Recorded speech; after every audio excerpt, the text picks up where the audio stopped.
It was just, let's dream big and let's go for it. There was like little 1900 scrolls. And Scrolls? I swear to you, I kid you not. The little pen. I kid you not. Scandalous. I couldn't. Papa Rozier Farms came about because you needed money. Make sure you get that. Make sure you put that in. Yeah. She will be hearing from me personally. Episode Rubens Amedee, take 1, cameras ABC marker.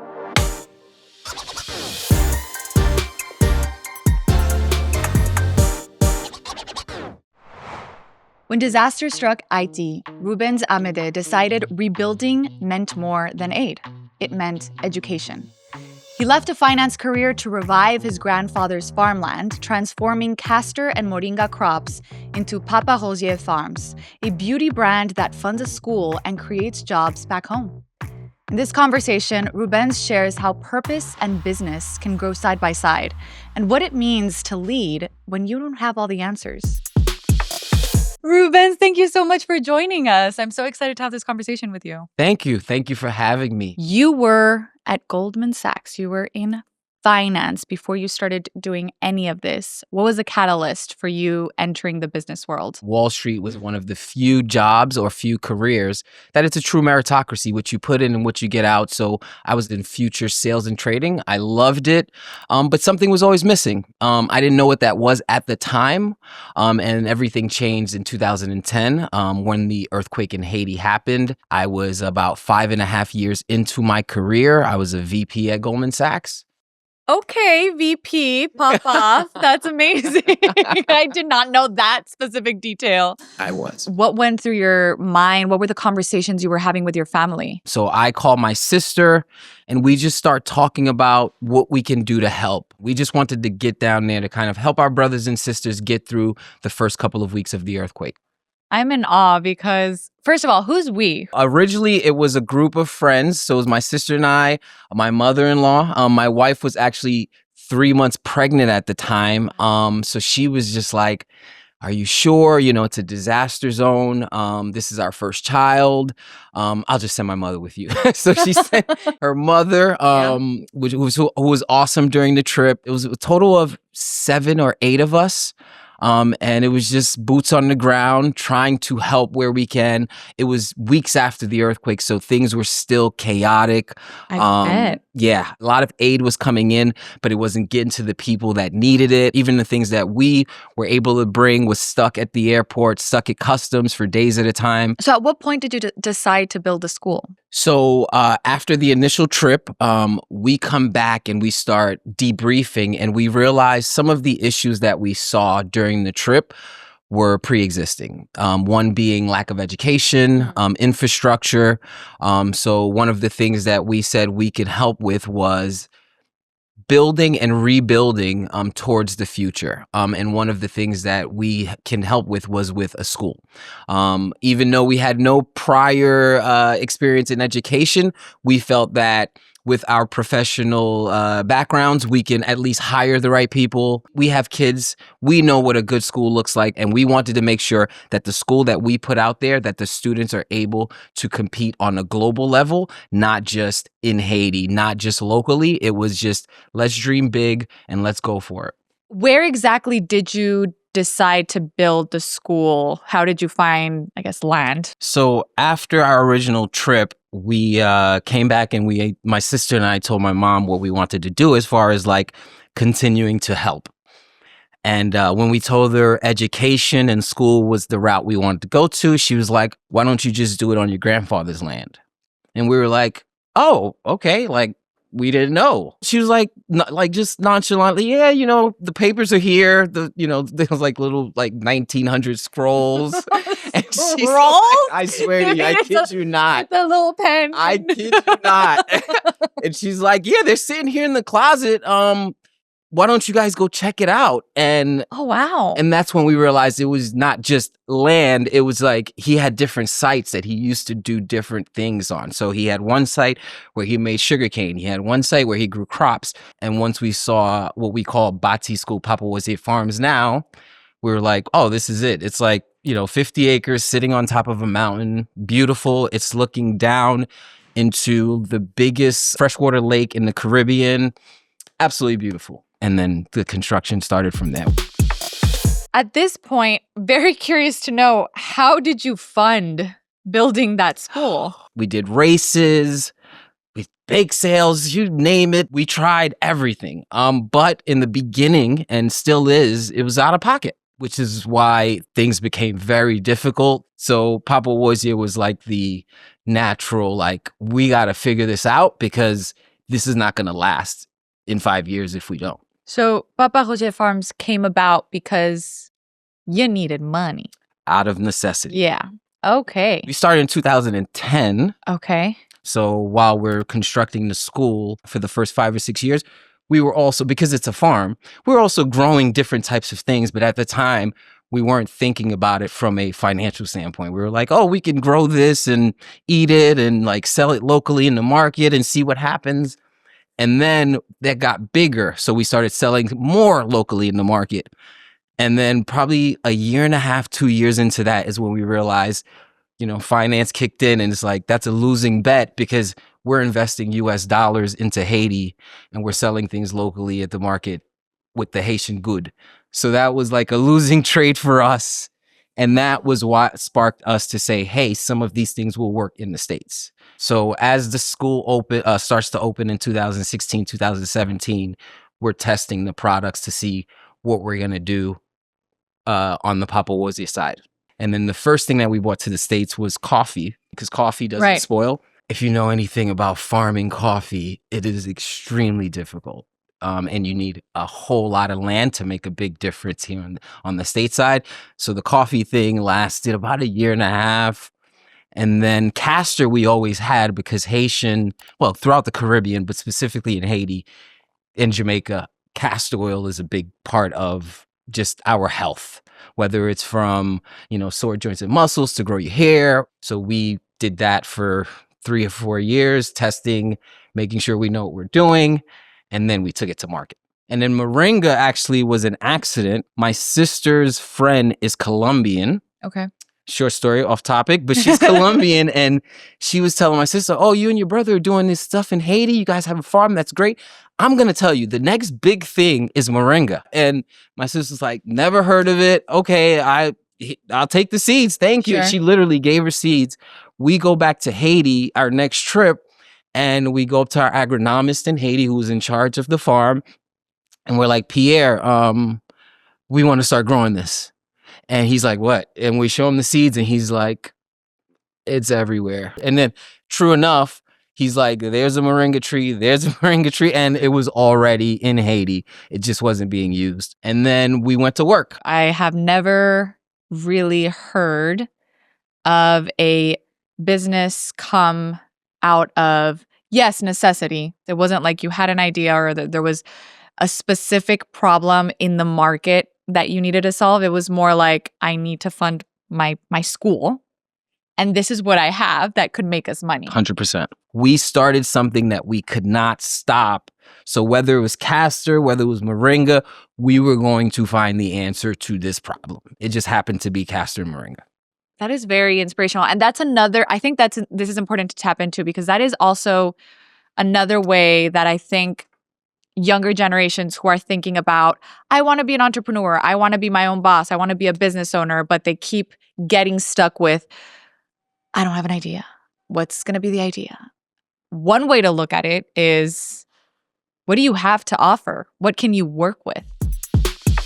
When did Amazon first come into the picture for Papa Rozier Farms? The way I approached it is, my wife and I shop on Amazon daily. Sure.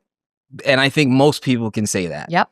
So if I'm starting a business and I shop on Amazon daily, it would just be smart to have my business at least have a presence on Amazon. We didn't understand the power of online, of an Amazon at the time when things was like, this was 2018 when we first started, because we were just like focused on retail. So right when COVID hit, Amazon was our only kind of like way to sell online until we got ourselves together. So it was just like, whew, good thing we're here already. Now we can dig in and kind of learn a little bit more about Amazon, what it has to offer. And it was just like, oh, we get it now because of the reach and because of the ease.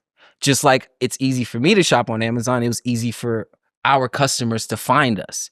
And we were literally getting feedback during those days where it was just like, are you guys on Amazon? Like in the beginning with COVID, it was like, okay, I can't come to your store. Are you guys on Amazon? It wasn't, are you guys online? It was, are you guys on Amazon?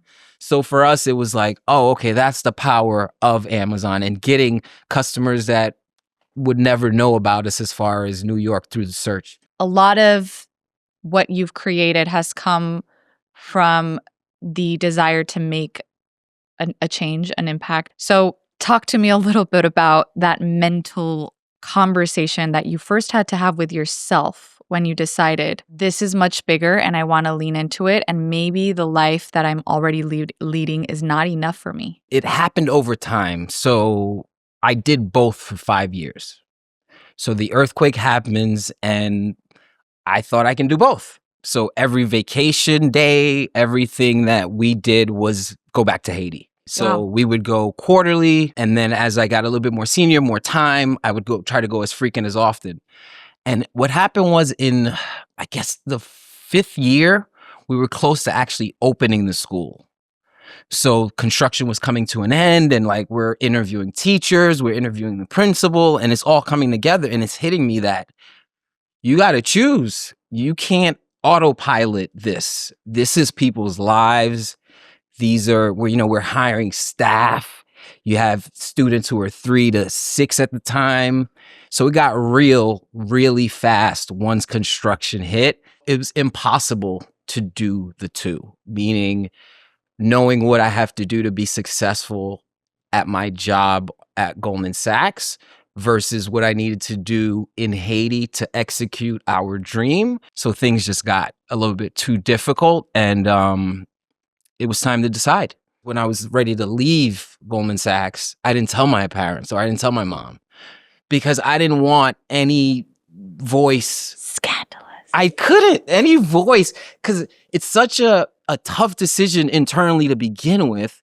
And you're already half doubting yourself. Like, are you really like, dude, like you really gonna leave this job? Like this is a really cushy, great job. Comfortable. Very comfortable. And the path is even more comfortable going forward. So it's like, are you really going to do this? And I already had that on my shoulder. So I didn't need more of that to make me doubt myself on what I really wanted to do. And then the reaction I got actually from a lot of people in my inner circle, I realized I was like, okay, this is going to be a me and my wife thing. I mean, I will tell you, it does sound, if my friend came to me and said that, I'd be like, listen, I get you. I love the passion. Yes. But also, are you sure? And here's the thing I'm thinking while you're saying this is, had you gone out and told more people and you would have had more negative reactions, do you think that would have dissuaded you? Absolutely. Really? Yeah, absolutely. Or it would have just prolonged the decision. So I was sitting on this decision for, a while. You know it, you don't know it, you're not sure. But for me, it was just more, impact was a little bit more important. And I had already committed. So I committed 5 years to this thing. Construction is done. The kids, the staff are looking at my sister and I as like, you guys are doing this. So there was no real backing out at that point. And at this point, you were a dad of 3. I was. So yeah, I left Goldman Sachs right after my paternity leave. So it was back and forth, trying to figure it out. I go on paternity and I told my wife, I'm like, I can't do this anymore. And she's like, yeah, I kind of already know. I saw it coming. And she's like, we'll be fine. Just make sure that you chase happiness. She has been a huge part of this. Sure. Not from just a support standpoint, just from a execution standpoint also. So she is the designer of our retail store. She is the person who does all of our operations. She sends all our packages. Like she does a whole lot outside of just support me. So it's not just wife thing. Like we're in business together. Sure. We work together every day. What a great partner. She is. She's Yeah. amazing. She's amazing. Make sure you get that. Make sure you put that in there. Yeah. She will be hearing from me personally. What is building your passion, your dream on the opportunity to build it on your family land? What does that mean to you? It's important now. I mean, I didn't understand the importance of, the legacy part of it until my daughter started getting older, and they started kind of looking at me cool, which that was just like that did not happen. Is Dad? Yeah. It was just like, wow, okay, you guys are, and then the second thing is my mom, because it's her father.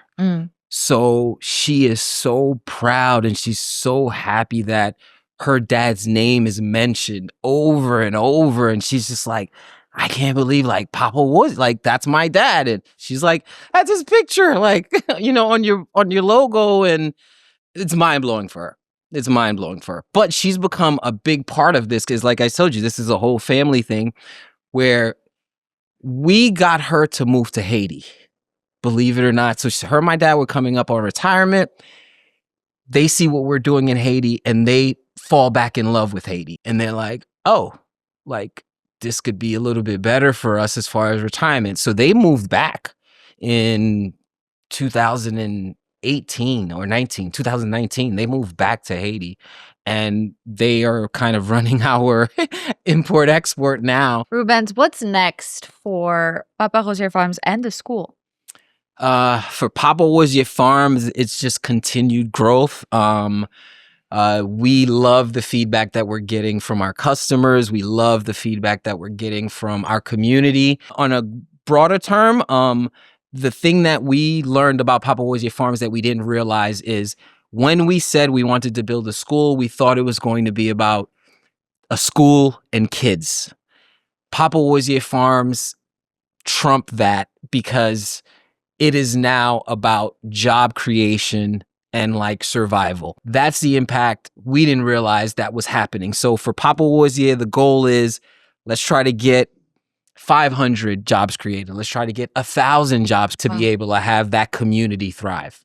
For the school, if we're able to do that on the Papa Rozier side, for the school, we've always said we want our students who are the oldest students now who are in the 7th grade, we want them to go and crush it. We want them to be able to compete on a global level and then come back and implement all that you've learned, all that you've taken to help uplift your beautiful country. Thank you so much for being with us, Rubens. It really was a pleasure to hear your story and to see all the wonderful work that you're doing. And thank you for having me. That's it for this episode of This is Small Business, brought to you by Amazon. If you're into stories about what it's really like to build a brand, grow online, and keep up with everything entrepreneurship throws your way, make sure to subscribe and hit the bell so you don't miss the next episode. I'd also love to hear from you, so drop a comment and tell us your biggest takeaway or what part of this conversation inspired you the most. Until next time, hasta luego, and thanks for watching.